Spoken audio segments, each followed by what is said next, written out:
December 27th, 2024 is a date Kevin and Leanna McCarthy will never forget. At just 47, Kevin was strong, healthy, and devoted to his wife and 3 children. But one cold winter morning, everything changed. What could have been a story of loss and tragedy became a story of faith, hope, and the miraculous hand of God. Kevin and Leanna, thank you so much for joining us today. Thanks, Laura. Thanks for having us. Well, you have such a beautiful story of how God brought you both together. I'm going to start with you, Kevin. Tell us a bit about when Jesus really became a personal reality in your life, a personal relationship. Yeah, so I grew up as a Christian. My father was an Anglican minister, but I'd say towards my teenage years, I kind of grew away from the faith. And I had an incident when I was 16 where I was actually arrested. And at that moment, it felt like my whole world was collapsing. But I heard Jesus for the first time, and I knew that it would work out for good, and he would never put me in a situation beyond which I can endure. And I got a peace about me, a peace that I'd never frankly had before in my life. I knew that nothing else mattered except for Jesus. And I'd say that's the moment that I really, my faith became my own at that point. Kevin, you really heard from Jesus that I will never put you in a situation you cannot bear. Yes, I heard that. I heard that in my head, and I knew for sure that that was Jesus. Mm-hmm. And I had this peace about me. I used to care about what the cool kids thought about me at school, and I used to think about other things. And I just knew that he was all that mattered, and he was with me, and nothing else, frankly, mattered. Even if I went to jail, I fortunately did not, but I knew that he was all that mattered. And Leanna, around this time, you were also hearing from God.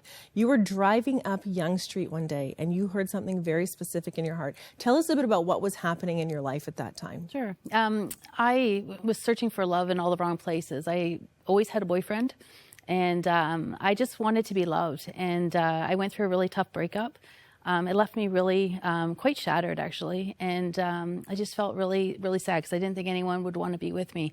And as I was driving down Yonge Street, I heard from the Lord to go back to church and to find someone who loved me for me. And there was a peace about me at that moment that I felt that I didn't need to have a boyfriend for the first time in my life. And I was just really relieved almost. I didn't know what church to go to, but I just knew that the Lord was going to take care of that.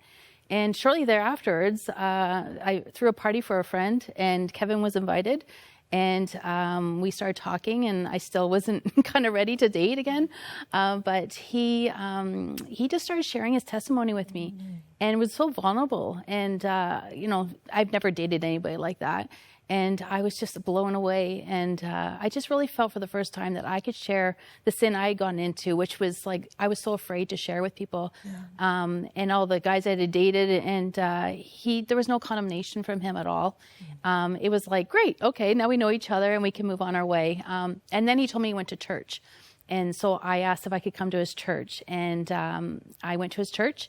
And I, for the first time, heard about Jesus and the personal relationship that you can have with him, and just how applicable his words are in your life, that you can use his words in your marriage, in your family life, in just anything. So for me, that was such a turning point. I asked Jesus into my life again when I was with Kevin at that moment. And I always believed he was with me. I believe I had the Holy Spirit in me as a kid. I used to pray during tough times. But this time, it was a personal relationship that I had with him. And since then, I've been a follower. Mm. And then fast forward, many years later, at least a couple decades, am I right? Okay. Yeah. And you've got 3 beautiful kids, 3 beautiful teenagers, a home full of love. You guys are serving the Lord together. Mm-hmm. And Kevin, you're 47, and all of a sudden your world changes. But tell us a bit about what your life was like before that day in December, what you were like. Yeah, I was, I was trying to be more healthy. I stopped drinking probably a year ago. Before this time, I was exercising. I was really, I'm at that stage. I've got teenagers, as you said, working. I work for a financial literacy company. And I was actually really, we've joined a new church and really dedicated more time to reading the Bible and reading God's Word and just saying, I heard our preacher said that God wrote a book, you should read it. And that really hit me. And since then, I've read the Bible 3 times through. So yeah, everything was going well for us. Mm-hmm. Kevin, take us back to December 27th, just 8 months ago, actually. Yeah. So not long ago. Take us back to that morning, what you were experiencing, what happened, just to begin with. Sure. So it was 2 days after Christmas. We were making plans to go up to see my family in Barrie. My parents live up there and both my sisters, and we tend to separate, when we're going to different families and that. And so I was doing some errands in the morning, driving the car around, drove my daughter to work. And then I started, we had to do a couple more things, but I started feeling a bit of tingling in my face, and in my left side of my face. And we had recently painted a bathroom, and I thought, it's probably just some fumes and that. I should walk the dog, get out, fresh air. And so that's what I did. I only got probably 2 houses away when I started getting very dizzy, and I knew something was off, and then I suddenly threw up, and I was like, whoa, this is not normal. And so I walked back to the house, probably looking very odd if anybody saw me because I was losing my balance. I leaned against the van and sort of stabilized myself, and then I made it into the garage, but then I collapsed. It felt like the floor was coming up, and I managed to get into the house and crawled into the house and called Leanna, at which point she came down, and I'd never heard of a stroke. I mean, I've heard of them, but I never knew what it really was. I thought it was just for old people.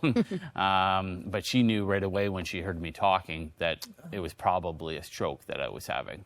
Yes. Okay. So, and Leanna, what did you hear from Kevin? How did he sound? How did you know that? So I was coming down the stairs. I thought he had just fallen. I didn't realize that he had actually had the stroke until he started speaking. Yeah. And it was his slurring of the words that I knew right away. I was like, I think you're having a stroke. I called 911 right away, and the operator was running tests with him through the phone, transmitting that information to the paramedics, which I believe has kind of just helped the process, maybe speed up a little bit with him. And I could tell just by his voice. And were your kids at home? Were they around you while this was happening?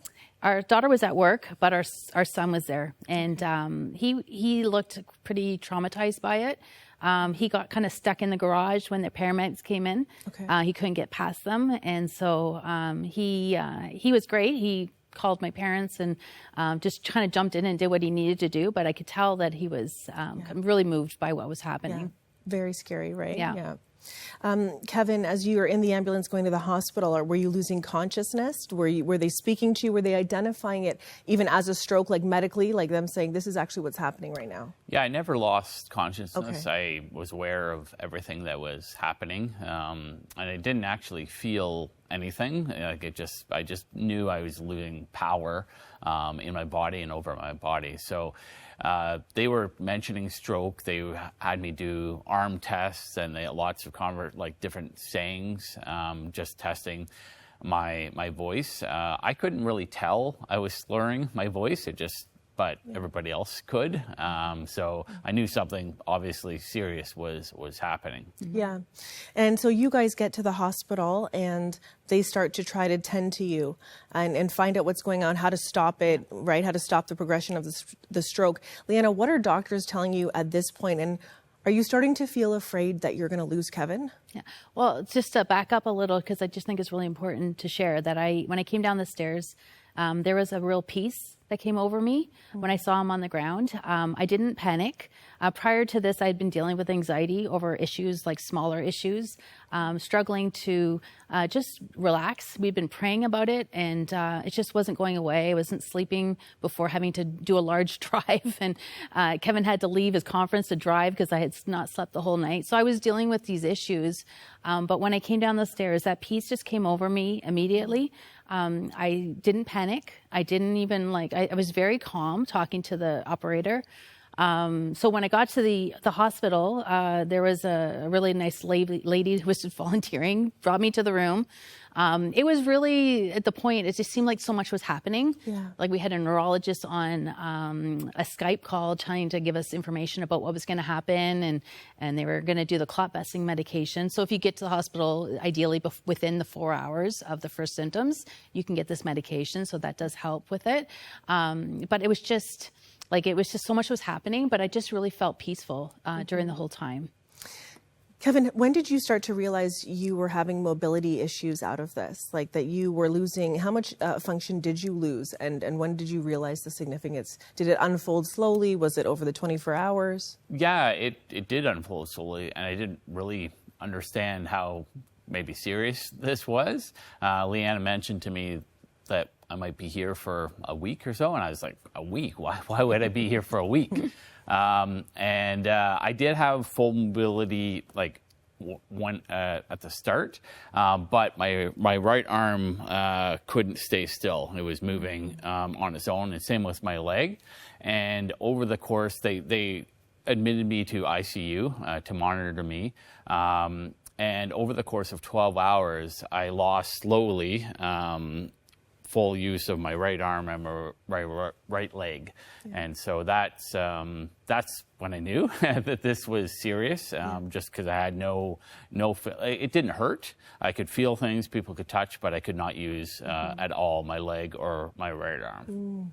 And Leanna, were you guys getting answers at this point? Were doctors saying, like, we know it's a blood clot, we know it's here, we know? Were they giving you concrete answers? No, they did the CAT scan, and they had told us that if they'd seen the blood clot, they would have sent us to Hamilton Hospital to have the surgery to remove it. But they never saw the clot. So they just administered the medicine, but they didn't, it was really, they were not sure why he had the stroke. Even in the ICU, they were doing a bunch of tests, and his blood pressure, everything was coming back fine. So they were kind of at a loss really at the time why it was happening. And in the sense of this giant mystery really surrounding Kevin's well-being and health, you knew to turn to Jesus. And so Leanna and your family, your extended families, you began to rally people in prayer. Tell us about the WhatsApp group that happened, the people praying around the clock. Tell us about the power of prayer here. Yeah. Well, it was, you're one of them that came around us. And we were just so grateful. I think I reached out to you. You started a prayer chain for us. Carrie, a good friend of ours, started the meal train for us. I mean, it's like, really, everyone just started coming together to support us in so many different ways. I've been part of Meal Train for a long time, and I've never needed it, but it just was such a blessing to us. But I just really, truly believed that Jesus was going to heal Kevin, and I just wanted everyone to pray for him. It was so beautiful because everyone was praying for him. And this WhatsApp group was created, my brother-in-law created it for me because I was getting a lot of emails and text messages, and I couldn't keep texting back. So he created it, and it was just so awesome. We had, I think, 200 and some odd people on it. Some Christians, some non-Christians. So it was really a beautiful witness, I believe, to the people that know Jesus, just the prayers and sharing and the miracles that were happening. Yeah. There were a lot of miracles while you were in the hospital. Leanna, you actually started documenting them. Yeah. But that came out of a place of great sorrow too and struggle. You were asking God to heal Kevin, fully heal him, move in here and heal him now. Yeah. Tell us a bit about that journey with God spiritually for you. Sure, yeah. I was reading through Matthew and just seeing all the ways that Jesus was healing people just by touching his cloak. And I knew that we were really strong believers. We had always been just really... I believe, had a close relationship with the Lord. And I was on my knees praying every night, like, Lord, please heal him. I don't know why you're not healing him. At one point I heard wait. So I was like, okay, I understand that. But he would show up. I started documenting. I think we were up to 30 different just blessings, signs the Lord wanted to show us, like, I am helping you, I am here, don't be discouraged. And he would bring in these blessings, and there would be, I think we counted 30 so far. I think there's more to add, but I wanted to document it because at the time I thought he wasn't healing Kevin, but it was in his timing. And that's something that I think is so important to remember, is that it's not in our timing. He has a greater picture. He knows what he's doing. He's like, Kevin was a beacon of light on the floor, the fourth floor of the hospital. He was bringing such light and joy to the patients around him that a lot of them are really depressed and sad, not getting many visitors. And he would call them by name. He would encourage them to work out. And like, I just saw the Lord was doing something. And it was just, we needed to just be rest in that he was taking care of us.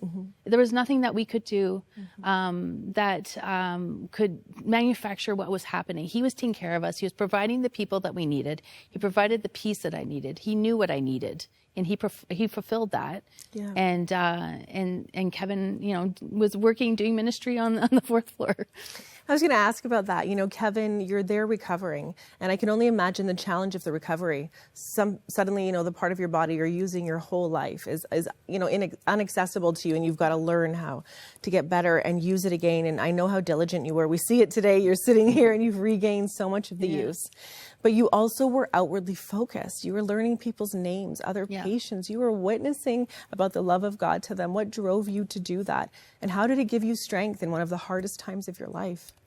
Yeah, it was, I go back to when I was 16, and I know Jesus is real, and I know he's the most important thing. And so I knew that even if I didn't regain walking or using my arm, I knew where I was going. I knew I was going to heaven, and I was fine with that. And I honestly, people often say it must have been discouraging in the hospital and things like that. I didn't have a discouraging day because I knew where I was going. And so to me, I wanted to get better. I have a young family. I have a wife. I consider myself young.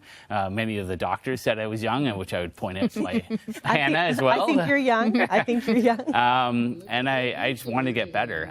But I also saw so much pain in other people, and I just felt I could help them and just give some level of hope because I've got the hope in Jesus, and many of those people didn't. But I could encourage them. And I also got to see there was many people that were worse off than me. I mean, this is a part of the blessing is that I wasn't driving when I had this stroke. I was at home. Leanna was at home. I wasn't at the office. Yeah. There's people there that have strokes that there's one lady who was found 24 hours later.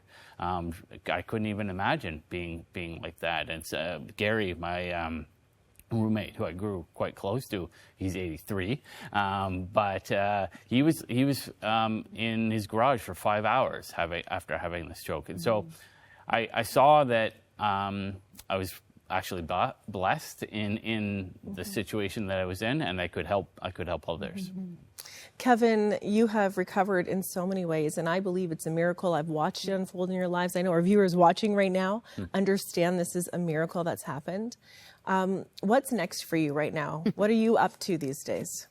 I don't really know what's next. I am saying yes to everything. That is where our current church is in a On Mission series right now at Hope Bible Church in Oakville.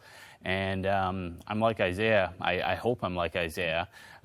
Say, here I am, send me. And so I don't know how the Lord will use me, but I hope he does. I'm being much more bold, talking to others. Almost every meeting I have for work, and I am working part-time now, but I'm realizing that the most important question is about Jesus, and it's the most important thing you could ask is what's going to happen to you after this life, right? And there's nothing you can take with you. You can't take money, you can't take possessions or anything like that. So I'm boldly, I hope in faith, asking people that question, have they thought about it? And most people, because of the busyness of life, haven't. And so, yeah, so your question is, I don't know what the Lord has in store, but I just will trust him. Kevin, Leanna, this story has been such an inspiration. Our viewers, I know, are sitting at the edge of their seats in parts of it, and also believing right now, maybe if God has done it for them, the supernatural peace that we can't explain, the recovery over time, or even that sure hope of faith and where we will spend our eternity with Jesus. Yeah. If God can do it for you, that God can do it for them watching. Thank you both so much for being here today, for sharing your testimony and sharing your life with us. Thank you. Thank you. Well, maybe you are sitting in a hospital waiting room somewhere right now, or you're at home caring for a loved one and you don't know what the future holds. We want to encourage you right now that if you've never made a decision for Jesus, your future can hold the promises of God both here and in eternity. If you need prayer right now, call our prayer partners, 1-866-273-4444. Stay with us. There's so much more to come.